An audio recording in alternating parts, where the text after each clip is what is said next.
Hi there, in this video, I'll give you a quick guide on how you can get a refund from Namecheap. So the first thing that you will have to do is of course log into your account, and once you're on your Namecheap account, what you will have to do is you will click contact us, and then you will look for live chat.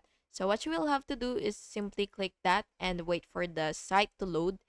And now that you're here, you will click submit support ticket and wait for it to load again, and then you will just have to scroll down a little, and then you will see billing and sales section. So what you will have to do is you will copy and paste their email to your Gmail account, and then you will put them put them on the recipient section, and then you will just have to basically explain the reason for your refund, and then you will submit your request. And by the way, you will have to provide your order number as well, and then you will just have to wait for the confirmation via email, and it would usually take about 24 to 72 hours, and yeah, the refund will be processed back to the original payment method.